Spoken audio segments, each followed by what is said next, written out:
Pendant près de 10 ans, j'ai lancé plus de 10 business. La nuit dernière, j'en ai lancé 2. T'as une multinationale à toi tout seul. Comment t'es devenu aussi bankable ? Ça s'est pas fait du jour au lendemain. J'ai dit ok, mais moi je veux dormir 2 mois dans le matelas avant. Je veux pas vendre des matelas de merde. Ne tolérez pas la misère dans vos vies. Bonjour à tous et bienvenue dans Tous Wonder Business, les hors-séries dédiées au monde de l'entreprise et au business. Aujourd'hui, je reçois Mathieu Stéphanie, c'est le pape du podcast. Il est entrepreneur récidiviste, en tout cas c'est comme ça qu'il se décrit. Il est créateur et host de podcasts où tout le monde a envie d'être reçu. Génération Do It Yourself, vous connaissez forcément, et La Martingale. Il a un profil hyper intéressant parce qu'il est à la fois créatif et bon en business. Aujourd'hui, il va nous raconter comment faire pour qu'un podcast fonctionne, mais aussi comment faire pour que votre business fonctionne, comment transformer votre idée en business solide. Tous Wonder Business, vous nous retrouvez sur YouTube et sur toutes les plateformes de podcast, Spotify, Deezer, Amazon et Apple. Et Tous Wonder Business, c'est maintenant avec Mathieu Stéphanie, les coulisses d'un succès.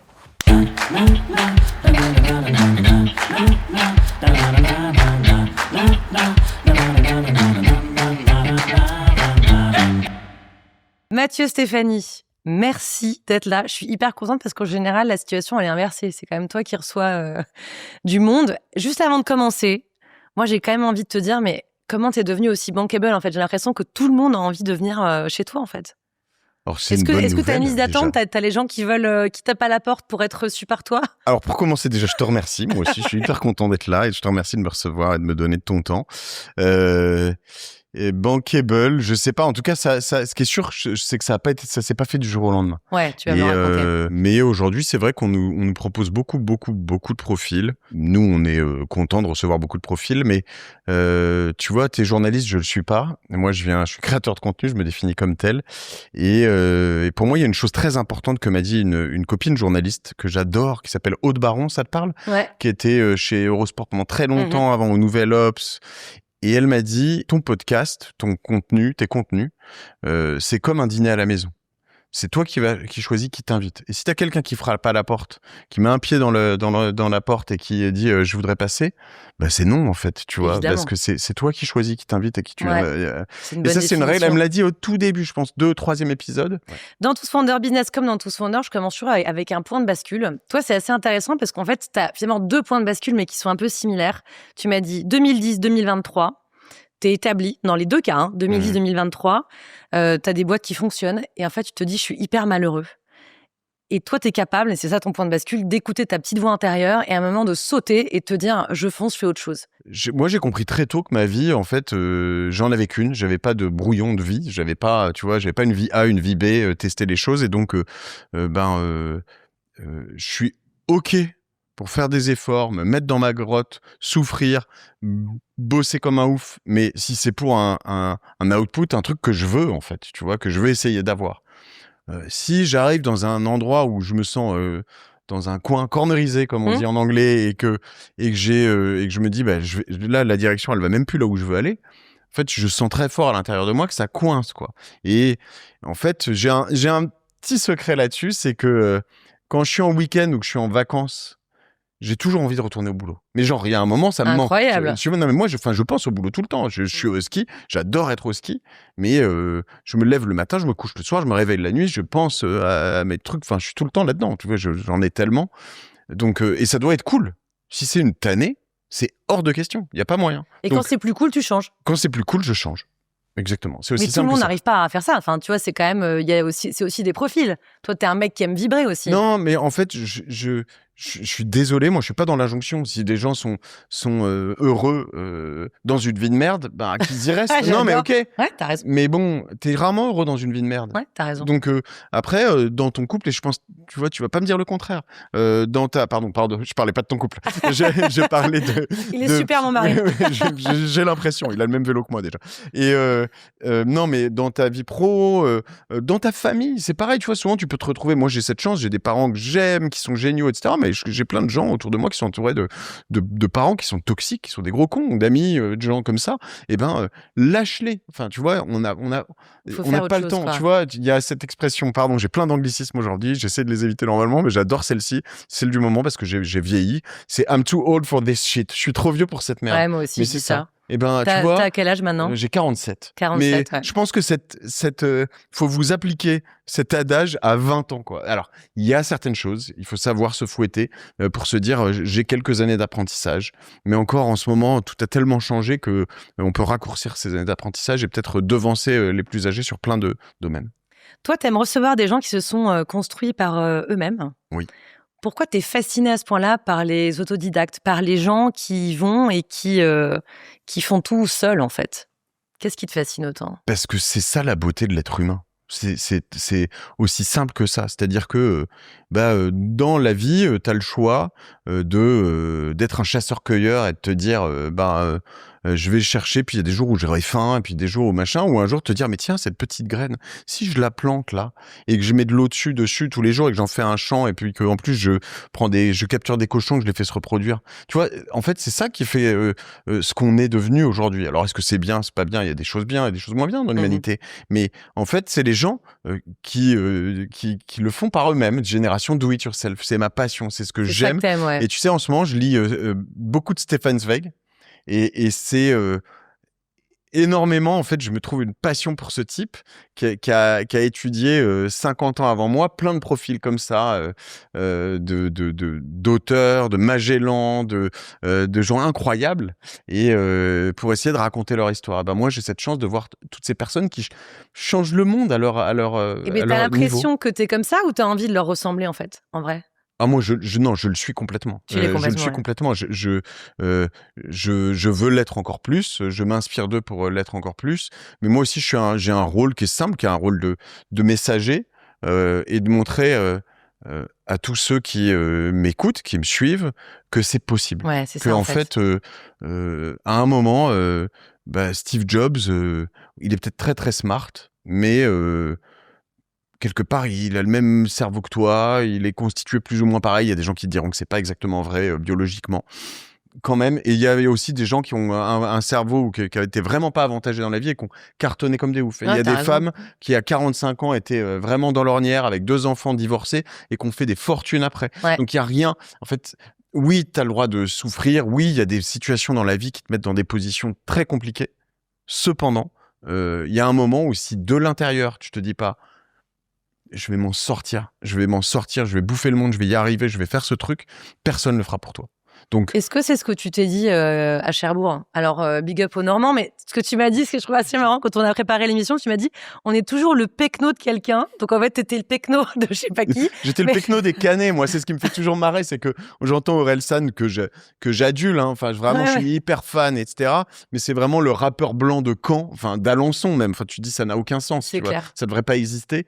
Et pourtant, voilà. Mais lui, il parle de Caen comme la ville des pecnos et de Paris comme toi, le truc. Cherbourg, et moi, pour moi, Caen, c'était la grande ville. Donc c'était la capitale. Tu vois, je me dis, t'imagines, c'est-à-dire que moi, à 13 ans, j'allais à Caen pour aller au McDo. C'était la première fois que j'allais au McDo. Enfin, j'ai vraiment vécu ça dans ma vie, tu vois. Ouais, c'est sympa. Donc, je le connais bien, ce McDo. J'ai vécu à Caen. Oui, là, maintenant, il y en a 10 au moins à Caen, je pense. Alors qu'il y en avait qu'un, tu vois, dans les rues piétonnes, au milieu, là. Bien sûr. Bon. Et donc, j'ai zéro dédain pour tous ces endroits. Ce que je veux dire, à l'inverse, c'est que, en effet, pour moi, j'avais cette ville lumière, la Tour Eiffel. Moi, ça faisait un truc à chaque fois que j'arrivais à Paris, mais de la voir là sur la 13, je la voyais au long, je vois exactement cette image. Et je savais que j'irais à Paris, je savais que j'irais à Londres, je savais que j'irais à New York. J'ai testé un peu tout ça. Je sais que Paris, c'est ma ville. Je suis plus parisien que la plupart de mes potes parisiens, et j'avais envie de découvrir tout ce que tu pouvais faire. En France, il y a de toute façon, si tu veux rencontrer beaucoup de gens, si tu veux être au milieu du game, il n'y a pas de 2 options. C'est Paris. Tu fais donc ton école de commerce à Paris. Ouais. Et en sortant, tu te dis, moi, je vais être entrepreneur. Tu avais vraiment ça dans le sang, entrepreneur dans les médias. Ouais. Et là, tu as plein d'aventures. À l'origine, je voulais vraiment faire des films. Mon trip, je voulais être genre producteur, réalisateur, pub, cinéma. J'ai toujours été attiré par l'image. Et ce qui est drôle, c'est que ça, je l'ai réalisé, c'est qu'il m'a fallu 20 ans, mais j'ai fait mes films. Ça fait 3 ou 4 ans que je fais des films. J'ai fait le GR20, dans lequel on a sorti un film qui est extra. On a fait un film aux États-Unis, puis là, j'ai fait un film en Chine. On fait nos aventures. Moi, je rêvais d'aventure. Ouais. Donc finalement, j'ai relié ces points, mais tu vois, ça revient à ce qu'on disait tout à l'heure, mes points de bascule, c'est qu'il y a un moment, je m'emmerdais. Et je me suis dit, qu'est-ce que je veux faire? Je voulais faire de l'image avant, c'est revenu sur le devant de la scène. J'avais les moyens, j'avais les communautés, j'avais la chaîne YouTube. Et puis, moi, je rêvais d'aventure. Bah, tiens, je vais aller voir des pays que je connais pas, des gens que je connais pas. Donc, c'est fantastique. Quelle chance, tu vois. Bah, tu m'étonnes, c'est génial. En fait, ce qui est hyper sympa dans ce que tu dis, et je trouve que c'est hyper inspirant, c'est qu'en fait, faut y aller, faut écouter, faut suivre l'étincelle, en fait. Ouais. Ça, moi, j'adore. Et parfois, on se plante. Moi, je me plante souvent. Mais c'est pas très grave, tu vois. J'ai souvent des idées géniales, mais qui sont des bouses, mais t'as pas idée, tu vois. Et elles sont géniales que pour moi, et je les teste. Et puis, parfois, je perds de l'argent, parfois, je perds du temps, parfois, je perds les deux, parfois, je m'en sors pas si mal, parce qu'il y a d'autres gens qui ont la même idée de merde que moi, et puis, tu me la rachètes, je sais pas pourquoi. Enfin, tu vois, parce que t'as un avis bien tranché sur l'échec, quand même. Bah ouais, en fait, tu dis, c'est pas grave, quoi. Non, mais surtout, c'est nécessaire. C'est-à-dire que l'échec doit absolument pas être une fin en soi. Beaucoup de gens ne comprennent pas là-dessus. Non, je ne fais pas les choses pour me planter, soyons clairs. En revanche, l'échec est nécessaire. C'est-à-dire que les gens qui arrivent, qui se mettent sur un terrain de foot et qui deviennent aussi forts qu'Mbappé sans s'être entraîné une fois et avoir fait aucun match, ça n'existe pas. Le mec qui bat le record du monde de natation sans savoir nager, ben non, ça n'existe pas. Donc avant, tu vas te noyer, tu vas faire des trucs, c'est dur, tu vas te planter, tu vas faire des compètes, tu vas perdre dans tous les univers, dans l'entrepreneuriat, tu vas investir de l'argent, tu vas en perdre beaucoup. Si à chaque fois que tu te plantes, tu te déprimes et tu te dis c'est trop dur, j'en peux plus, ben non, tu vas chercher la difficulté pour progresser. En revanche, à chaque fois que tu es dans l'ornière, dans l'échec, dans cette difficulté, tu dois en tirer quelque chose, apprendre. Et voilà, ce que dit Einstein, c'est l'erreur, en gros, est nécessaire pour avancer, mais seul l'idiot reproduit 1000 fois la même erreur, quoi. Si tu tapes dans le même mur tout le temps comme un débile, évidemment, l'échec, il ne sert pas à grand-chose. Il paraît que tu es devenu entrepreneur parce que tu es ingérable. Je l'ai lu, ça. C'est possible. Ça m'a fait marrer. Non, oui, c'est complètement vrai. C'est vrai. J'ai eu des patrons. Enfin, j'ai pas eu beaucoup de patrons. J'ai eu 2 managers dans ma vie. Et pour eux, c'était difficile. Souvent, je m'entendais bien avec les patrons des boîtes que j'admirais. Tu as bossé dans des boîtes, quoi. Et toujours, de temps en temps, un peu de management intermédiaire, de gens qui, éventuellement, vont te mettre la tête un peu sous l'eau, vont machin. Ah non, la politique, toutes ces choses-là, c'est impossible. Tu as différentes aventures. Tu vas lancer Métro avec un groupe suédois, le groupe suédois. Après, tu as une agence de presse qui reçoit des photos d'amateurs. Ton meilleur scoop, tu m'as dit, c'est John Galliano qui dérape à la terrasse de la Perle. Ouais. Puis tu vas devenir leader mondial. Ça, on va apprendre des trucs. Je sais ce que tu vas dire. De la carte de visite en métal, t'as une multinationale à toi tout seul. Ça, je trouve ça absolument canon. C'est énorme. Tu vois, je te disais des idées toutes de merde. Mais ça a marché. Vous regardez, ça s'appelle Iron Cards. Ça existe encore, le site est tout pourri. On l'a revendu, ce truc-là. On l'a revendu hyper cher. Mais hyper cher. Mais c'est le genre de choses où tu crées des cartes de visite. En gros, j'ai découvert Alibaba. À l'époque où personne connaissait. Et puis, je me suis dit, j'ai commandé pour moi des cartes de visite. Je venais de quitter Citizen Side, ma première boîte. Je me suis dit, mais qu'est-ce qui va faire la différence? Je vais pas me faire un site internet à mon effigie. J'avais j'étais solopreneur, je faisais mes petits trucs de e-commerce, etc. Et des petites missions de conseil. Je me disais que je veux que les gens se souviennent de moi. Et donc, je me disais, je vais leur donner un objet unique. Et ce sera une carte de visite la plus belle qu'ils aient jamais vue. Et donc, je me suis fait graver une carte de visite sublime, j'aurais dû t'en apporter. Voilà. Et puis, de fil en aiguille, beaucoup de gens m'en ont demandé. M'ont dit, comment donne-moi l'adresse de ton fournisseur. Je leur filais. En fait, c'était un cauchemar de travailler avec les Chinois à l'époque. Et donc, du coup, je le faisais pour eux. Puis, tu t'en fais 1, 2, 3, 10, puis tu gagnes rien. À un moment, tu dis, attends, je vais faire un site. Cette fois, ça s'appelait Iron Card. Je vais essayer de bien le référencer. Je savais bien faire tout ça en ligne, etc. Puis, en fait, je me suis mis à vendre aux États-Unis, à Dubaï, en Angleterre, en Amérique du Sud, en Afrique. Mais des volumes hallucinants. Et voilà, de fil en aiguille, tu testes. Et je me suis retrouvé avec ce truc qui était... Donc, l'objectif au début, c'est de me dire, tout seul, je vais faire une multinationale. J'adore l'idée, c'est tellement drôle. Et donc, à un moment, j'ai hésité, je ne l'ai jamais fait, mais comme l'essentiel de mon chiffre d'affaires était fait à l'étranger, tu as le droit, quand c'est le cas, d'avoir ta holding ou ta société opérationnelle dans un paradis fiscal, puisque tu n'es plus, même si tu es résident français, en fait, la société est elle-même une multinationale. Si ton chiffre d'affaires est fait en France, principalement à plus de 50%, t'as pas le droit, parce qu'évidemment, tu dois payer tes taxes en France. C'est ce que font d'ailleurs tous les Apple et consorts. Ils sont en Irlande, ils sont dans des endroits plus intéressants fiscalement. Donc, à un moment, j'hésitais à faire carrément la holding à Dubaï ou aux Bahamas pour pouvoir avoir 0 impôt. Et voilà, je l'ai pas fait. Tu l'as pas fait. Pousser jusque-là. J'aime bien aussi payer des impôts en France, finalement, mais Donc voilà. Et puis Ça, tu le dis parce qu'on est enregistré. Hein. Non, pas du tout. C'est vrai Tu m'entendras jamais me Ah ouais, plaindre c'est vrai. du montant d'impôt. T'es un des rares Français à pas te plaindre. Hein. Non, mais en fait, je trouve que la France est gérée n'importe comment, en tout cas qu'on dépense l'argent n'importe comment, et qu'on devrait l'optimiser à bien des égards. Je trouve que les Français sont pas assez travailleurs besogneux. Je l'assume. Je pense qu'il y en a pas cet état d'esprit de se dire faut bosser. À l'américaine, quoi. Puis même au-delà de ça, faut taffer, quoi. Tu vois, faut. Bon, voilà. Après. Je pense qu'on a un système où l'éducation gratuite, la santé gratuite, la protection sociale pour les chômeurs, les choses comme ça, je trouve ça hyper bien. Et je veux, pour rien au monde, je veux qu'on change ça. Pour rien au monde, je veux qu'on soit comme aux États-Unis, etc.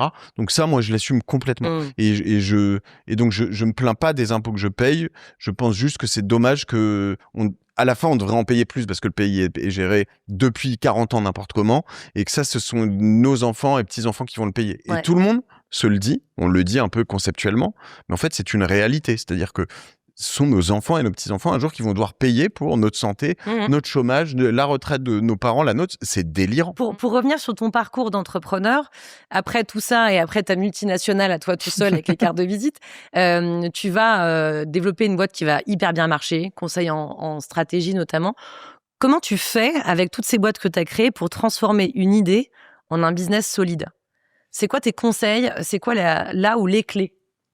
Alors, autant que possible, donc cette société qu'on a créée après s'appelait Cosa Vostra. Moi, l'idée, c'est que j'ai eu cette chance, quand j'ai quitté ma première boîte, cette chance ou cette malchance, de ne pas bénéficier du chômage dont on parlait à l'instant. Pourquoi ? Parce que quand tu es entrepreneur, que tu quittes ta boîte, tu cotises pas au chômage. C'est vrai qu'on le dit pas assez. Donc moi, j'avais pas de chômage. Donc, j'avais pas le choix. Je devais moi-même, y aller, quoi. Voilà, j'avais acheté un appartement, j'avais pas trop de charges, mais j'avais pas d'argent pour vivre, quoi. Donc ma fille qui arrivait, etc.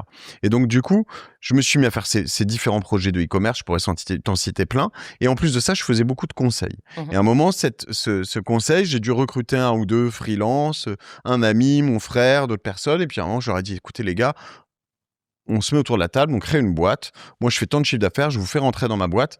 Et puis, ça va s'appeler Cosa Vostra, etc. Ils sont rentrés, on a fait tout ça. Et après, tous les ans, parce que moi, j'ai cette fibre d'entrepreneur, on essayait de lancer un ou deux, plutôt j'essaie de me restreindre quand même, mais un business. Et on l'a fait. Pendant près de 10 ans, j'ai lancé plus de 10 business, donc un par an. Donc, il y en a qu'on a vraiment bien réussi, d'autres complètement plantés. Là, vraiment, la recette, c'est d'essayer vite, d'en parler au maximum. Tout le monde tient son idée. Non, je t'en parlerai pas. T'essayes vite, c'est-à-dire, en fait, tu lances ton truc et aujourd'hui, avec l'IA, c'est tellement plus simple. Tu as des boîtes comme Polsia, Nanocorp. Là, je te montre. Je prompte le truc. Dans 20 minutes, tu as un business en ligne. La nuit dernière, j'en ai lancé 2. Je suis sérieux. Ah ouais. Alexia, la nuit dernière, j'ai lancé 2 business. Et donc, c'est pas déshonorant de se dire, je me fais mon business plan avec l'IA ou je trouve mon idée grâce à l'IA. Ah oui, c'est vrai, tu te lances comme ça. Non, tu te lances autant que possible. Sauf si, évidemment, tu as besoin de lever de l'argent, les gens vont te demander un petit peu, etc. Mais autant que possible, c'est pas possible dans tous les business. Si tu veux envoyer une fusée dans l'espace, il va falloir pas mal d'investissement. Il va falloir, voilà. Mais autant que possible, t'essayes ton business, t'essayes des petites briques, tu vois, ce qu'on appelle le proof of concept. Tout ça, c'est documenté. Ou le MVP ensuite, le minimal value proposition. Tu testes, tu vois s'il y a des gens que ça intéresse. Et puis voilà, tu vois, moi, mes podcasts, toutes ces choses-là, je les ai lancés en testant. Puis tu vois que ça intéresse des gens, et puis des gens, et puis des gens. Et puis à un moment, tu dis, ça intéresse du monde. Il y a peut-être un sponsor qui va vouloir venir. Et puis t'en trouves un, et puis 2, et voilà. Mais ce qui est sûr, c'est que faut avancer, faut se lancer. Tu vois, mon vrai mantra, c'est do it, quoi, génération do it yourself. Plus tard, c'est trop tard. En fait, je le disais tout à l'heure, on n'a pas le temps. Donc, tu veux faire un truc, teste, quitte pas forcément ton job tout de suite. Ça dépend si tu peux faire les deux en même temps. Et essaye, corrige, pivote, comme on dit, dans le milieu des startups. Pivoter, c'est important. Ouais. Exactement. Ah oui, sinon, en fait, jamais un business ne va exactement là où tu voulais. Évidemment. Le nombre de boîtes qui ont revu, je pense au slip français, là récemment. Tu vois, ils ont axé un peu différemment quand même. C'est intéressant. Moi, tu vois, j'ai monté mes podcasts en me disant jamais je mettrai ça sur YouTube, ça intéressera jamais personne. Et puis, parce que tu vois, un échange de 2 personnes pendant 2h30, 3h, on fait certains mois à plus de 10 millions de vues sur YouTube aujourd'hui, tu vois. Donc, il a fallu que je change. Bon, c'est un mini pivot, mais à la fois, il a quand même fallu que j'achète tout le matos, qu'on fasse un studio, qu'on recrute Axel qui s'occupe de la vidéo, toute une équipe. Enfin, tout ça, c'est des investissements massifs pour sortir sur YouTube. Et aujourd'hui, ça fait partie entièrement de notre modèle éco. Je voulais venir au podcast. Tu m'as dit, c'est 2017, c'est ça? Le premier épisode. Le premier, ouais. Et en fait, t'as une révélation en écoutant des podcasts américains. Parce que c'est vrai qu'à l'époque, on faisait pas des podcasts de 2-3 heures. Non, mais il y avait surtout pas de podcast. Ouais, ça n'existait pas. Ah oui, ça n'existait pas en 2017. En fait, honnêtement, les gens me regardaient le podcast. En gros, le podcast, c'était un truc inventé par Apple, qui était la compression de iPod et casting. Et donc, il y avait des podcasts en 2005-2006. Mais c'est un truc à vivoter. Aux États-Unis, il y en a un peu plus. Mais ça a commencé aux États-Unis à grossir vers 2014-2015. Et moi, je me suis mis à écouter ces trucs, mais enfin, je le suis toujours. Je suis complètement accro au podcast. C'est-à-dire que j'en écoute. Là, je descends de mon vélo, je suis sur un podcast de Lex Fridman. Je vais y retourner juste après. Je vais reprendre ce podcast. J'écoute jusqu'au bout. Je suis avec Jensen Huang, le patron d'NVIDIA. Je me régale. J'ai la chance de passer 3 heures avec le patron de la plus grosse boîte du monde qui t'explique comment il est passé de ce truc qui faisait des processeurs pour... Tu vois ce que c'est NVIDIA? Non, je connais pas. NVIDIA, c'est la boîte qui est derrière toutes les boîtes d'IA. Elle vaut 5 000 milliards de dollars. Okay. Aujourd'hui, elle vaut plus cher que Google, Apple, voilà, tout celle-là. Et Jensen Huang, à l'origine, il faisait des GPU qui étaient des processeurs pour les jeux vidéo. Et ça s'est transformé en truc pour l'IA. Et donc, il t'explique tout ça et il t'explique ce qu'il voit dans l'avenir. Et en fait, c'est exceptionnel de pouvoir passer 2-3 heures avec un mec comme ça. C'est que c'est contre-intuitif parce qu'à la base, enfin, tu vois, les programmes télé étaient assez courts. Enfin, de passer 2-3 heures, le nombre de gens qui sont pas consommateurs dans mon entourage, il y en a quand même encore aujourd'hui, qui me disent mais c'est trop long, j'ai pas le temps. Oui, mais en fait, tu sais quoi, ces gens-là, à 90%, ils passent 1h30 sur Instagram par jour. Ils ont pas le temps, mais ils passent 1h30 par Instagram par jour. Et Instagram, c'est quoi? C'est comme Twitter à un moment, c'est devenu quoi? C'est devenu de la bouillie de cerveau. C'est t'es là, t'as ta tête de mort, tu regardes ça, et tu te laisses hooker par le truc. Ouais, et voilà. Et en fait, comment tout ça fonctionne avec beaucoup de dopamine, avec des trucs qui t'envoient des signaux en permanence de... tu vois, moi je le vois, Instagram, je lutte. Je suis le premier à y passer du temps, mais je lutte pour que il m'envoie pas des trucs que en fait chacun, je sais pas ce qu'il t'envoie, mais moi il t'envoie, alors je vais le dire, vas-y, dis-le. Moi il m'envoie des belles gonzesses pardon, c'est très vieux ce que je vais dire, mais des belles femmes de 30 ans ou de moins. Il continue parce qu'il sait que ça fonctionne chez les hommes, d'ailleurs, de 20 à chez les hommes binaires, bisexuels, etc. Et donc moi, je mets unfollow, arrête, ça ne m'intéresse pas. Je mets ça ne m'intéresse pas, ça ne m'intéresse pas. Il arrête pendant un moment et il revient tout le temps. Après, il va te montrer, je péché mignon, partons cliché, football, Formule 1. Et puis après, moi, je vois aussi, je veux qu'il me montre des trucs intelligents. Mais même la news, tu vois, moi, il met beaucoup de news. Là, en ce moment, il met beaucoup d'Iran, beaucoup de machin. Et en fait, tout ça, c'est bien. Mais en fait, j'ai d'autres endroits où je vais le regarder. Oui, c'est vrai, parce que t'es vite happé, t'as raison. Et en fait, tu passes ta vie à essayer de regarder les trucs. Ouais. Et ça, c'est pas intentionnel. C'est exactement comme les invités de mon podcast. Tu vois, je te disais tout à l'heure, c'est pas des gens qu'on frappait à la porte que tu laisses rentrer. Et moi, je veux du contenu intentionnel. Je veux aussi du contenu qui est pas toujours stimulant. J'accepte d'avoir, dans mes podcasts et dans ce que je propose aux gens, ce que j'appelle des ventres mous. C'est OK. On doit pas être tout le temps, tu vois, quand tu lis un livre, il y a quand même souvent 20, 30, 40 pages où... Ouais, c'est vrai. Mais qu'est-ce que ça fait? Ça fait que les pages où ça repart, c'est encore plus beau. Et puis ça t'a appris des choses différentes. T'appréhendes la personne. Tu vois, dans mes invités, il y a vraiment de ça. Si tu coupes tout ça, comme vous l'avez fait en télé beaucoup, en disant non, ça on coupe, on veut que... Vous, les méchants. Non, mais tu vois, mais c'est des travers de la télé. T'as raison, c'est les travers. Moi, c'est pour ça que j'ai eu envie de changer. La télé a fait ça. Bien sûr. Les réseaux sociaux ont fait ça. Ouais. Et en fait, tu condenses du 8 heures en 4 heures, du 4 heures en 2 heures, du 2 heures en ton machin, et à la fin, t'es sur des contenus qui font tous 20 secondes. Et t'es là, et en fait, ton cerveau, il grille, quoi. Et moi, je veux pas de ça. Ouais, je te comprends. Moi, je veux... C'est un bonheur, en fait, de prendre du temps. Ouais. C'est un bonheur de voir que, je sais pas, tu vois, j'ai des épisodes de 2 fois 2 heures de Schwarzenegger chez Tim Ferriss, ça devait être en 2014, vous pouvez vérifier, mais c'est hallucinant. Moi, je pensais que j'avais plein de clichés sur ce bonhomme. Putain, Arnold Schwarzenegger, mais c'est un master, mais t'as pas idée. Tu viens d'Autriche, il finit gouverneur de Californie, et le mec, au début de l'épisode, il te raconte qu'il prenait un bain dans une sorte de tonneau au fond de l'Autriche, dans les montagnes, et qu'il passait le dernier de sa famille, après, parce que c'était le petit dernier, après ses grands-parents, ses parents, machin, l'eau était froide et dégueu. et qu'après il a fait de la muscu, il est allé en Allemagne. Enfin, le parcours milliardaire. est fou. Ouais, c'est fou, j'avoue, c'est incroyable. Et donc, tu vois, tu as besoin aussi de temps, de comprendre et de te dire, mais en fait, attends, lui, il a fait ça. Je reviens là-dessus, mais c'est possible. Et moi, je trouve ça beau. Et je veux passer ce message à tout le monde. C'est que c'est possible. C'est pas sûr. Moi, je vends jamais le truc. Je suis pas du tout un vendeur de tapis. Je dis pas, quitte ton job, c'est sûr, tu vas y arriver. Non. En revanche, c'est possible. Et généralement, le chemin, il en vaut la chandelle. Mais tu m'as dit quand même, c'est long. Toi, ça a pas décollé tout de suite, en fait. Mais tout est long. Il fallait être résilient. Non, mais moi, j'étais un crève-la-faim, même tout a été long. Mais pour mon premier business, j'ai vendu en effet quelques trucs, ce qui m'a permis d'acheter un appart. Enfin, avec un appart, c'est bien, t'as un toit. Mais en fait, il y a des moments, et moi, de 2010 à 2015, entre la vente de Citizenside et le moment où Cosa Vostra a commencé à bien fonctionner, je refusais des dîners avec des potes parce que je leur disais, je peux pas ce soir, je suis occupé, j'ai autre chose. Juste, j'avais pas de pognon. Je pouvais pas y aller. Pendant 5 ans. Ouais, plus, enfin, je sais pas. Et avant, ça m'est déjà arrivé. Mais ça, c'est la vie de l'entrepreneur, mais c'est pas grave. Moi, j'étais heureux. J'allais boire des coups avec eux, je leur disais, j'ai inventé des trucs. Mais on s'en fout. C'est pas très grave, ça, tant que tu continues à les voir. Et après, le podcast, le truc, enfin, faut faire tes choix, tu vois. Si ton choix, c'est de briller socialement et machin, bah oui, très jeune, tu vas vouloir un gros salaire. Moi, j'avais identifié que j'étais ingérable, qu'il fallait pas que j'ai de boss et que je serais plus heureux. Mais demain, moi, tu me remets à zéro. Je suis pas, enfin, je pense que tu le sens, tu vois, je suis pas dans le bullshit. Tu me mets à zéro, je vais bosser dans des bars. Tu y arriverais, hein. Je me démerde. Mais en revanche, je préfère faire ça que d'avoir, tu vois, là, j'ai un de mes potes qui me dit, qui est en train de choper un job dans la finance où il me dit, bon, c'est chiant parce qu'on me traite très très mal dans ce genre de truc. Moi, je peux pas, tu vois. Moi non plus, moi je peux plus en tout cas. T'as un mec qui est en face de moi qui me parle comme un yinche.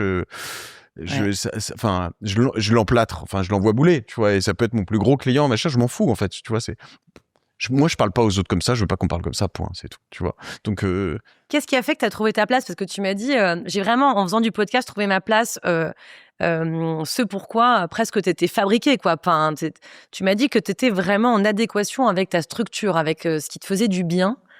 Je trouvais ma voix. Passé ouais, c'est ça, marrant. t'as vraiment trouvé ta voix. Mais VOIE, VOX, quoi. Exactement. Ouais. Et écoute, je pense que j'ai aligné pas mal de trucs. Déjà, je me suis rendu compte que j'adorais ça. Alors pour moi, au début, c'était que de l'audio et c'était très bien. Mais j'adorais les écouter.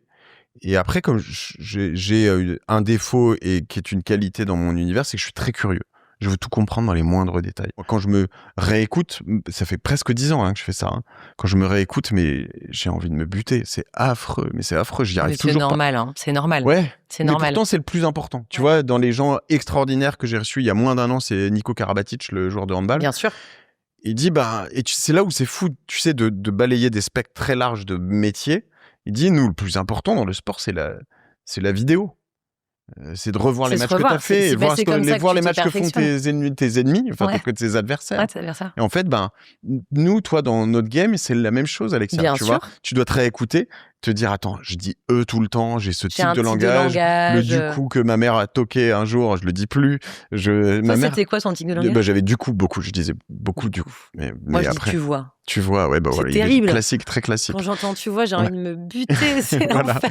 Donc, ta mère est souvent, ou tes parents sont tes meilleurs alliés. Moi, elle me fume, elle me lâche pas là-dessus. Et puis, et voilà. Donc, cette envie de progresser. T'es trouvé. Ouais. Tu reçois qui dans tes podcasts? Pour ceux qui te connaissent pas encore, qui vont aller voir, il y a des entrepreneurs, mais pas que. Tu dis, il y a des sportifs. C'est vrai. En fait, tu vas aller chercher quoi, en fait? La performance, tu vas aller chercher la performance, la personne qui s'est lancée. Idéalement, le meilleur de son secteur dans les gens qui se sont lancés. Donc là, dernière en date, Gaëlle Lebras Persona, qui a lancé Manucuriste. J'ai écouté, j'ai adoré. Voilà, et elle passe de, tu vois, impossible. 45 ans ou 46 ans, elle se lance, elle rachète à la barre du tribunal la marque de sa mère. 10 ans après, elle fait 100 millions de chiffre d'affaires. Sur un truc qui valait 0. C'est génial. Donc, c'est quand même fou. Ouais. Et donc, tu vois, je reçois des gens comme Gaël, mais aussi sportifs, artistes, entrepreneurs, avocats, politiques. Tu vois, et ça, dès le début. J'ai reçu un champion champion olympique, pardon, dans les 10 premiers épisodes. Je crois que c'était Vincent Defrane sur le biathlon. J'ai reçu Stéphanie Giquel, qui est cette ultra-runneuse Aussi au début, j'ai reçu Arnaud Montebourg. Enfin, très vite, j'étais sur cette... T'as eu Macron aussi. Macron, beaucoup plus tard, mais ouais. Et l'idée, c'est voilà, les meilleurs dans leur secteur, comprendre comment ils le deviennent. Et t'as des recettes, t'as des ingrédients, mais tu comprends très vite qu'ils prennent tous des bûches, en fait. À un moment. On le dit pas tant que ça, mais en fait, ça fait du bien pour soi. Oui, déjà. En fait, c'est une thérapie de groupe, ton truc. Moi, c'est ce que je dis. Thérapie de groupe, t'as raison. C'est un peu ça. Et après, t'as lancé aussi la martingale. La martingale, tout à fait. Et là, c'est un peu différent. C'est la gestion, en fait, de ses finances perso, quoi. C'est exactement. ça, en fait. L'idée, c'est de comprendre comment gérer son argent. Il y avait deux recettes, deux ingrédients à la base. C'est que, moi, alors à ce moment-là, je commençais à en gagner plus, à en investir. On avait vendu une ou deux belles boîtes, une en particulier. Et je commençais à avoir de l'argent et je savais pas du tout le gérer. Donc, je fais de l'immobilier depuis toujours. Ça, c'était le seul truc où j'étais pas mauvais. Mais après, les cryptos, la bourse, les SCPI, je pourrais te sortir 1 million d'acronymes. Ouais. Je comprenais rien, ça me saoulait, etc. Et quand j'ai commencé à creuser, j'ai compris un truc. C'est que ces acronymes, beaucoup de personnes, c'était un business hyper opaque, dans lequel on t'embrouillait le cerveau pour que tu comprennes rien du tout. Et dans lequel il y avait des performances qui étaient floues et en revanche des marges et des commissions qui étaient elles beaucoup moins floues, gigantesques selon les secteurs. Et donc j'ai voulu rentrer là-dedans en me disant, écoutez, moi j'y connais rien. En revanche, je suis un obsédé, vous l'avez compris, par la performance, par plein de choses. Moi je veux tout comprendre. Et donc, j'y vais et c'est pareil. Je fais venir les gens, je leur dis « Ah bon, tu fais combien ?» Il y a des gens, ils viennent, je les éclate. Je leur dis « Mais attends, tu fais 10% de marge par an ?» Et après, ils me répondent. Ils me disent « Ouais, mais regarde, sur les 10-15 dernières années, je suis le plus performant. À la fin, si tu me prends net de marge, je suis le plus performant. Est-ce que tu viens pas ?» Et après, c'est à celui qui écoute de choisir s'il y va, s'il y va pas. Mais donc, voilà, j'explore des univers. Et ce qui est drôle, c'est que dans la finance... Alors, j'ai deux choses. Je sais pas si tu sais à peu près s'il y a beaucoup de femmes qui t'écoutent, plus de femmes. Plus d'hommes que de femmes. Ok. Mais c'est quasiment moitié-moitié, mais j'ai un tout petit peu plus de mecs. Écoute, moi je suis quasiment moitié-moitié sur Génération Do It Yourself. J'ai un tout petit peu plus de mecs aussi. Et sur la martingale, j'ai beaucoup trop de mecs. Mais en fait, les femmes ne s'intéressent pas assez. Pourtant, c'est passionnant. Alors, tu as une particularité quand même. Il faut que je te pose la question, mais pourquoi tu parles autant de toi en fait ? En fait, tu me fais marrer à chaque fois que j'écoute. Merde. Je me dis, mais attends, on connaît sa marque de bagnole, son nombre d'enfants, son truc. Tu parles de toi tout le temps. Alors, est-ce que c'est parce que t'es un bavard ? Ça te dérange ? Non, ça me dérange pas, mais je trouve ça marrant parce que c'est comme un dîner. Je trouve ça assez sympa. Mais ça, c'est le but à l'origine. Tu vois, j'adore. C'est vraiment le but. Mais c'est vrai qu'au début, moi qui venais de la télé, pour tout te dire, je me suis dit, mais marrant qu'il parle autant de lui. Non, mais... Et en fait, c'est un chouette modèle. Mais au départ, ça m'a surpris. Et maintenant, je me suis habituée. Mais souvent, au départ, t'as potentiellement même pas aimé, si je devais retraduire. C'est possible. En tout cas, je vais te dire. J'ai pas aimé, je me suis dit, marrant, c'est hyper différent de ce que pour les journalistes, c'est très compliqué, souvent au début. J'ai eu un jour un message d'un auditeur qui m'a déchiré là-dessus. Mais déchiré. Et puis le mec était smart, ça se sentait, etc. Il me fait un truc, il me déconstruit un épisode où j'avais peut-être un peu trop parlé. Et évidemment, il y a une part de vrai. Et puis il était intelligent et voilà. Et ça m'a flingué. C'était en décembre 2020, 2021. Et pendant 2-3 mois, du coup, j'en ai parlé. Puisque, tu vois, je parle. Donc, j'étais traumatisé par ce message. Donc, j'essayais vraiment de moins parler, etc. Et le type a eu l'élégance, en avril, quelques mois après, de me réécrire et de me dire « Putain, Mathieu, je suis désolé. J'avais pas compris ton modèle. Mais... j'ai compris maintenant. Et il y a plein de bonnes raisons. Et les podcasteurs américains que j'écoute, ils parlent de leur vie, ils parlent de tout ça. Et les bonnes raisons sont que, je cherche à aussi avoir des gens qui s'identifient un petit peu à ma vie, mes angoisses, ma fille qui fait sa crise d'ado, mes garçons qui arrivent derrière et qui sont des vrais garçons. Tu vois, ma fille qui est une star au foot, dans les études, dans tout ce que tu veux. La difficulté de la vie par moment, la maladie de ma femme à un moment, des tas de choses comme ça. En fait, après, toujours en accord avec les personnes avec qui j'en parle, hein, et je ne les expose pas, ni mes enfants, ni tout ça sur les réseaux sociaux. En revanche, sur mes contenus, c'est plus... Il y a une forme d'anonymat quand même, on ne les voit pas, on ne les reconnaît pas, etc. Et donc, ça pour moi, c'est aussi quelque chose qui crée un lien. Ça crée une proximité, et un lien de confiance. Moi, ce que je vends aujourd'hui, et vraiment, je le vends, je le dis haut et fort, c'est de la confiance. C'est que je ne vends pas... mes contenus, j'ai des sponsors. Mes sponsors sont des marques que j'aime, toutes. C'est-à-dire que j'ai des marques qui veulent bosser avec moi, je peux pas parce que je sais ce qu'ils valent, j'ai bossé avec eux et en fait, j'aime pas ce qu'ils font. Et donc, je peux pas dire à mes auditeurs, va bosser avec un tel parce qu'ils me payent cher. Alors, et je les adore. Ouais. alors que je trouve ça nul. Je comprends. Déjà parce que généralement, mes auditeurs, à 99%, ils sont pas cons. Ils vont capter tout de suite. Ça sonnera faux chez moi, mais en plus, ils le savent. Ils savent que si je te propose telle grosse banque ou marque de voiture, tout le monde te dit ces modèles, elles sont tout pourris, etc. Ou je te dis, va essayer leur électrique, il est génial. Et puis voilà. Je veux dire, mais de quoi tu parles? Enfin, tu vois. Parce que pour ceux qui connaissent pas, juste rapidement, parce que on sait un peu, mais peut-être pas trop, le modèle économique du podcast aujourd'hui, c'est de fonctionner avec des sponsors. C'est comme ça que toi tu fonctionnes. Est-ce que c'est comme ça que tout le monde fonctionne? Non, pas tout le monde. Il y a des gens qui. Alors, il y a deux sortes. En effet, il y a les sponsoring. Moi, j'ai une approche plus proche de ce que font les journalistes. C'est-à-dire que, alors, les journalistes, ce qui est bizarre, c'est qu'ils souvent ils ont du mal. Toi, t'es passé de l'autre côté, du côté obscur de la force. Je suis passé du côté obscur. Ils ont du mal à utiliser leur voix pour promouvoir un sponsor. Mais c'est vrai que c'est un sacré avec truc. Une carte de presse, c'est un truc qui tend un peu dans la profession.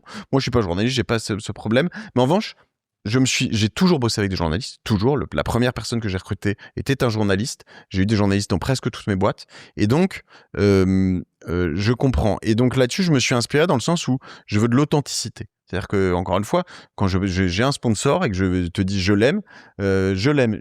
Par moment, on m'a poussé jusqu'à faire des matelas, ce qui n'était pas exactement mon délire. Des matelas? Ouais, de proposer des matelas. J'ai dit ok, mais moi, je veux dormir 2 mois dans le matelas avant. Vous m'envoyez, je veux tester. Je veux pas vendre des matelas de merde, quoi, tu vois. Je veux vraiment des bons matelas. Et donc, voilà, l'idée, c'est de vendre de la confiance, autant dans mes invités. Et pour ça, il y a un deuxième modèle auquel moi, je me refuse, je respecte, parce qu'il y en a d'autres qui le font très bien, mais qui est de se faire payer par les invités. Et il y a des Américains qui le font aussi très, très bien, qui vendent des boîtes très, très chères. C'est une approche de business. Ce que je dis juste, j'ai plus de mal à respecter ceux qui le font, mais qui le cachent. Tu vois ce que je veux dire ? En fait, faut pas le gâcher. Que ce soit clair. Quand t'es payé, tu le dis. Quand Conto, Club Med, je peux te citer tous, viennent chez moi, mes sponsors, j'ai 4 gros sponsors qui me suivent depuis des années. C'est très clair, en fait. Quand j'en parle, même dans mon contenu, si c'est pas un message, je précise à chaque fois, je précise au passage que Conto est un de mes sponsors, tu vois. Il y a aussi un truc que tu as fait en plus, toi. T'as ce petit truc en plus, c'est les masterclass. Oui. Ça, c'est assez marrant. Donc, en fait, t'as tes podcasts, t'en as plusieurs. Et puis, ces masterclass que tu as fait avec l'EDEC. Oui. La première, l'étincelle. Et là, la deuxième, j'ai retenu performance intégrale. Alors, pourquoi on fait ça avec l'EDEC et pourquoi j'ai voulu faire ça ? La masterclass, c'est connu dans l'univers de ce que tu appelles des infopreneurs ou des influenceurs, ce que tu veux. C'est un endroit pour faire du cash, ok ? Tu prends 3 caméras, tu te mets devant la caméra, tu fais en plus maintenant ta masterclass sur ChatGPT en 20 minutes, tu mets un prompteur et tu balances le truc. Ok, super. Mais pour moi, en fait, il manque un énorme truc. C'est moi, tu vois, pourtant je suis entrepreneur depuis 20 ans, j'ai pas la science infuse, et puis j'ai surtout des gens qui sont meilleurs que moi dans plein de domaines. Tu prends ma masterclass, la première, l'étincelle pour entreprendre, celui qui te donne des cours de vente, c'est Michael Benabou de VP. Le mec, il pèse 2 milliards. C'est le meilleur vendeur de France, point, tu vois. Il n'y a pas de sujet. Le mec qui te fait l'ouverture de la masterclass, c'est Edgar Gros-Piron. Edgar Gros-Piron, qui est le patron de France 2030, enfin des JO 2030. Le mec, c'est le plus inspirant. Et il t'explique, attends, je vais t'expliquer que là, tu rentres dans un projet, monter une boîte, peu importe. Tu vas entrer dans une nouvelle vie. Soit tu mets la barre là, soit tu mets la barre là. À la fin, si tu la mets là, le job, il n'est pas beaucoup plus difficile. Donc, mets plutôt la barre là, tu vois. Et tu le suis, et il le fait tellement mieux que je suis en train de te le faire. En fait, que moi, je vais chercher les meilleurs, je les mets autour de la table, je vais chercher les decks. Et ça, c'est l'autre ingrédient important. Ils sont une école de commerce, ils sont depuis plus de 100 ans. Ouais. Eux, ils ont une vraie science de l'éducation. Tu vois, il y a de la pédagogie, c'est une science de la pédagogie, eux, ils savent le faire. Et ils valident chaque module. Derrière, il y a une partie retour d'expérience, une partie réellement études, cours. Et derrière, tu as un mini TP, un petit truc à rendre à chaque fois. Ah, tu as un vrai truc à rendre. C'est un mini... c'est pour ça qu'à la fin, tu as une sorte de... Une certification. Une certification, tu as un label. Tu as une sorte de... Je détesterais, je dis ça, pas un diplôme, mais oui, un micro-diplôme. Ça s'appelle un certificat EDEC, mais derrière, tu rentres, tu peux le mettre sur LinkedIn, tu vas avoir un macaron EDEC, ça pèse, ça change. Moi, je vois un truc EDEC, je vois un truc INSEAD, bah évidemment, tout de suite, tu te dis, ah, tiens, intéressant. Et puis, derrière, tu vas avoir accès aux alumni de l'EDEC Entrepreneur. Et donc là, bah, tu as des événements qu'on organise, etc. Et donc, le deuxième qu'on a créé, la deuxième, c'est sur la performance. Et moi, en fait, je me suis rendu compte au fur et à mesure du temps que mon obsession était vraiment là. C'est comment devenir plus performant. Et ce qui est intéressant, c'est qu'on a une misconception en France de ce que c'est que la performance. Un mauvais avis, une mauvaise façon d'appréhender le mot. On comprend quoi. pas. Il y a beaucoup de gens Oui. pour qui l'obsession de la performance, quand tu entends ça, tu te dis quel pauvre type Ouais, quand il alors entend. qu'en fait, pas du tout. Et en fait, moi, j'ai pas une obsession. Alors, si, je viens de là. Je viens d'une mauvaise obsession de la performance. J'ai grandi là-dedans, j'ai fait du hockey sur glace à assez haut niveau. Et en fait, qu'est-ce que je faisais ? Je me butais à fond. Curseur dans le rouge jusqu'à ce que ça crame. J'ai fait ça jusqu'à mes 40 ans. Ok, très simple. Puis après, j'ai découvert d'autres choses. Grâce à mon podcast, grâce à mes invités, grâce à de la méditation, grâce à de la course à pied à haut niveau, des entraînements pour faire le GR20, pour faire des marathons, pour faire des ultra-trails, où à un moment, en fait, tu te rends compte que si tu mets curseur à fond tout le temps, bah, ça passe pas.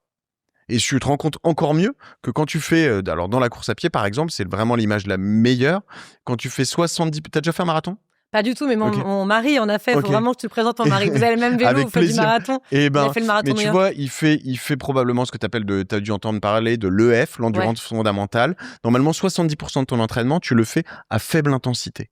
Mais pour quelqu'un comme moi, quand tu arrives là-dedans, je te dis, mais je vais pas courir à 6,20, à 6 km du kilomètre. Non, mais tu dis, ça ne marchera jamais. La première fois que tu fais une préparation comme ça, tu arrives la veille du marathon, tu te dis, je suis pas prêt, c'est sûr, 100%. C'est sûr. Demain, je vais exploser. Et là, tu bats ton record. Et je te dis, attends, mais. Et en fait, tu te rends compte que la performance, elle se fait pas en sprintant. Non, c'est scientifique. Sur Performance Intégrale, on a 380 études poncées dans tous les sens par Robin Roblick de l'EDEC, par nous, mais surtout par lui, qu'on a agrégé. On a 18 mois de travail, on a 4 personnes qui bossent comme des acharnés. On a Anaëlle Malherbe, qui est la prépa mentale de l'INSEP, qui est une femme incroyable. Borisio, NBA, bien sûr. Capitaine il a fait 10 ou 12 saisons en NBA, peut-être plus, capitaine de l'équipe de France de basket. On a un commandant de sous-marin nucléaire, on a qui est-ce qu'on a d'autre? Faut que je te présente, on a reçu ici l'ancien négociateur du RAID, Laurent Combalbert. Ah ben Laurent, ouais, et nous on a David Corona, je l'ai fait Laurent sur mon podcast, en effet, j'adore Laurent. Génial. Et là c'est David Corona au GIGN sur la négo. Et là par exemple, tu vois un des trucs qu'on explique dans la performance, Laurent, il est sur le dialogue, l'interpersonnel. En fait, au GIGN, t'es pas performant seul. T'es performant en équipe. Bien sûr. Et pour ça, faut savoir dialoguer, comprendre. Et donc, tu vois, même un coureur cycliste, alors évidemment, il est dans une équipe, mais je sais pas, un nageur, un athlète, t'as toujours un staff, t'as toujours quelque chose. Et tu vois d'ailleurs que de plus en plus, dans plein de sports, ils ont des oreillettes, ils ont des tas de choses. Ils sont accompagnés juste avant, ils ont un coach mental, un prépa physique, un nutritionniste. Enfin, tu vois, donc c'est vraiment du travail d'équipe. Et donc la performance, elle se fait pas toute seule. Et donc c'est pour ça que ça s'appelle performance intégrale. C'est sur tous les aspects de ta vie, le sommeil, la nutrition, et ça c'est pas réservé aux sportifs, c'est pour tout le monde. C'est pour être la meilleure maman de la Terre, pour être le meilleur agent immobilier, pour être le meilleur médecin du monde, pour être ce que tu veux, tu vois, ce que tu veux être. On est presque à la fin. J'ai envie de faire un truc comme toi tu fais. En général, tu négocies pour tes auditeurs. Moi, je le fais jamais. Est-ce qu'on peut négocier un truc pour ceux qui nous regardent, qui nous écoutent, tous Founder Business? Comment tu fais? C'est quoi ta technique de négo là? Qu'est-ce que je peux faire pour eux? Je fais un code Alexia 300 et tous les gens qui nous écoutent, qui te regardent, auront 300 € de remise sur la masterclass. Mais est-ce que 300 c'est assez? Voilà, tu as compris la technique. Donc volontairement, je me suis dit, parce que si je viens chez moi, je me suis dit, je vais pas mettre à 500 tout de suite. Donc, ok, on fait Alexia 500. Cool. S'il y en a qui font Alexia 300, super, hein, allez-y. Mais non, Alexia 500 et vous aurez 500 € de remise sur cette masterclass. 500 € TTC et on le fait tenir jusqu'à fin 2026. Génial, trop sympa. Voilà. Je mettrai le lien pour eux. Écoute, eux. vraiment, là j'ai reçu on l'a lancé il y a une semaine au moment où on tourne. J'ai reçu, je pense, 4-5 premiers retours et tout le monde est extrêmement heureux. Voilà, il y a 14 jours pour reprendre votre argent si vous n'êtes pas content. Et nous, il y a eu 0 personne qui l'a fait. Franchement, tu le racontes bien. Moi, j'ai envie d'aller voir. Mais ce qui est fou, ma plus grande fierté, c'est que qu'aujourd'hui, on a vendu 250, je crois, sur le lancement, entre 250 et 300. Sur les 250-300, il y en a 5 qui sont de mes anciens invités. Ah ouais? Tu y crois ou pas? Ah, c'est Des sympa. gens qui passent sur Génération It Yourself, qui ont envie d'écouter. qui achètent, qui m'ont rien demandé, parce que je leur ai fait un prix, évidemment. Ouais, c'est trop Mais sympa. bon, à la fois, on a dit à tout le monde, on fait les meilleurs prix en ce moment, au début c'est sur fair des play. lancements. Et, Trop bien. Et dont des gens, mais t'as pas idée. Ah, mais moi, j'ai un peu Monstrueux. envie, Des là. patrons de je boîtes comprends. de 15 000 personnes et qui se disent, je gère mal tout ça.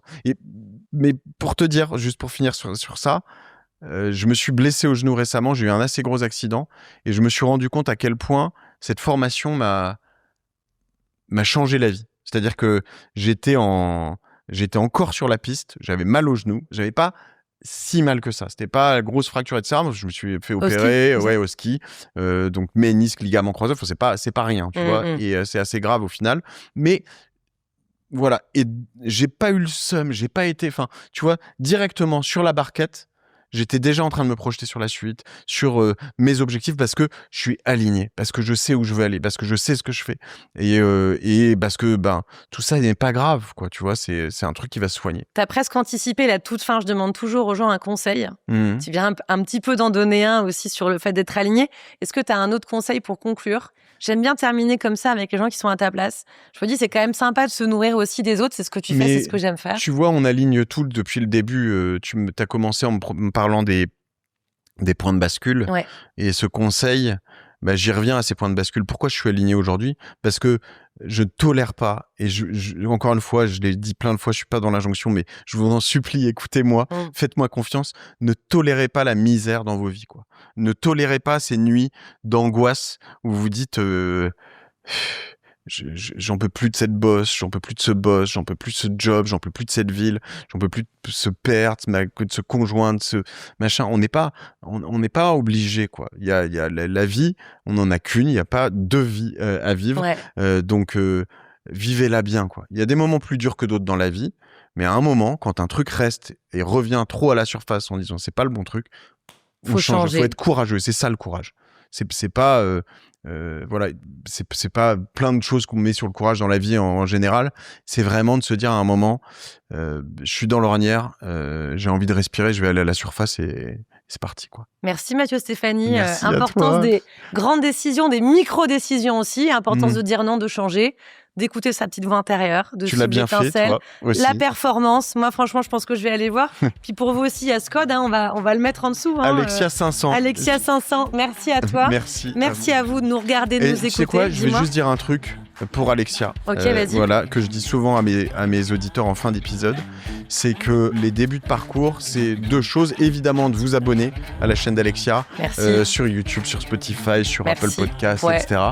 Et l'autre chose qui est importante, si cet épisode vous a plu, partagez-le à 3 personnes. Une, c'est bien, évidemment, mais c'est pas exponentiel. 2, c'est mieux. Il y en a qui partageront pas, donc 3 ou 4 sur Insta, sur LinkedIn, sur WhatsApp. Vous le partagez à quelques personnes autour de vous. Vous dites voilà, je le ferai avec plaisir. Allez, cool. Merci Mathieu, merci à vous. Donc partagez, on va appliquer ce que tu as dit, tes conseils. Et puis on se retrouve très vite pour un Tous Founder Business et les Tous Founders que vous connaissez. Salut.